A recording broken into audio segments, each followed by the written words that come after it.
So our next author today, or our authors, will be a group that are Rox Burkey and Charles Breakfield, and they are a dynamic duo of writers that work on writing books based off of technology and fiction. So let me go ahead and tell you a little bit more about them. So Breakfield is a 25 plus year technology expert in security, networking, voice, and anything digital. He enjoys writing, studying World War II history, travel, and cultural exchanges. Charles is also a fan of wine tastings, winemaking, Harley riding, cooking extravaganzas, and woodworking.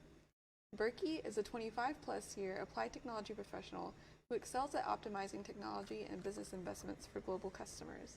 She focuses on optimized customer experiences. Rox loves interviewing authors, writing white papers, reviewing books, and loves creating fiction.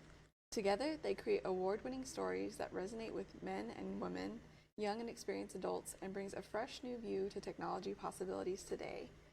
I'm going to go ahead and pass you on to them, and they're going to be reading to you from their book today. Okay, so our opening tagline for all of our introductions is technology, today's weapon of choice. So we write about the techno thrillers. We've got 12 in the 12 novels in the series, 8 short stories so far. We really enjoy storytelling, but we use technology as the real live events that are all around us all the time, and it gives it that the crispness in the storytelling. It's true, and oftentimes people think that we do science fiction, but it's really not. It's really science fact. Because we're in the technology industry, we actually use available technology, though we do kind of stretch the thriller part maybe, but it is definitely real technology.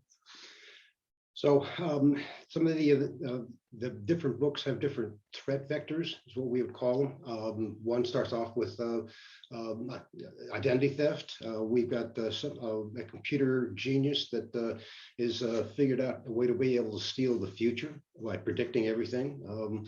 They're fun exercises, but they're also based in technical fact, which gives them that the thriller aspect that we like to have in the environment. And they are designed for people that are adults. I mean, they do cover things that we come across every single day. So we wanted to share just a little bit from book 11 in our series, The Enigma Beyond, which is also tagged Who Won the AI Wars. And we deal with a lot of artificial intelligence today. So this is not a capability that most of you haven't at least heard. This chapter is Plan for Changes. The 4 of them visibly cringed at the dressing down they were receiving from the congressional hearing chairwoman, Senator Parsnips, not because of the pointed sarcasm, which was a blistering hot, streaming torrent, but more due to the over-amped volume on her microphone. It was her favorite technique during a closed meeting hearing designated to intimidate and cower those being investigated. Following the second tirade, M calmly pulled out a package of earplugs to deal with the irritating sound and passed a set to each of the others. Annoyed that her diatribe was quite literally falling on deaf ears, Parsnips commented, "You 4 are here to answer questions based on allegations of collusion and monopolistic business practices.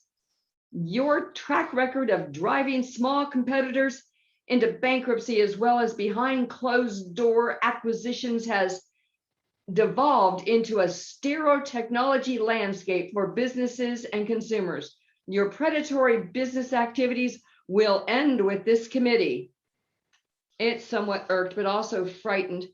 M replied, "Madam Charwoman, you can't be serious. We played by the rules of free enterprise and are at the top of our respective fields. As a rule, we don't go out of our way to squish anyone. If it makes sense to add services to our portfolios, we do it. This is driven by demands of our customer base. We serve them and provide many free services to our technology that can be enjoyed globally. How is it better to have a bunch of smaller companies offering services for a fee, or to collapse the services into a single business practice compared with our support. Parsnips growled, "Pronounce my name correctly. It's Madam Chairwoman. Based on your insolence, perhaps we should talk to DOJ about having your colossal social media machine unbundled to open it up for competition."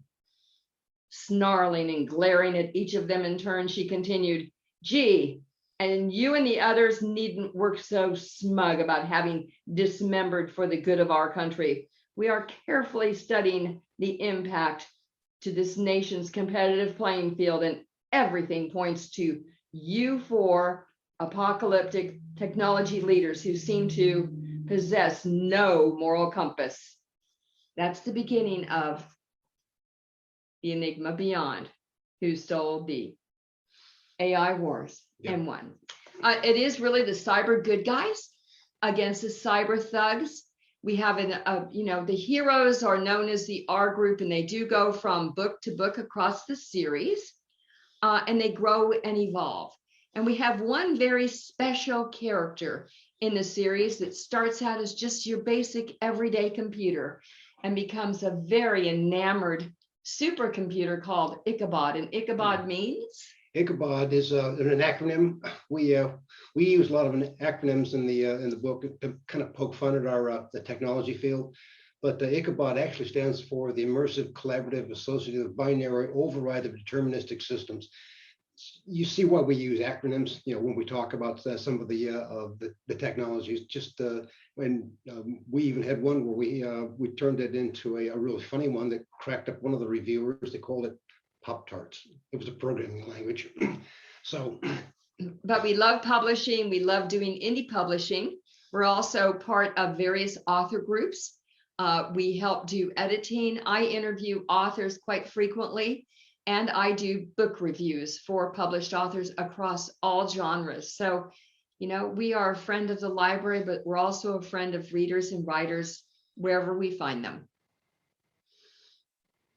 Jackie. Wonderful. Thank you so much. Thank you for having me on. I appreciate it. Absolutely.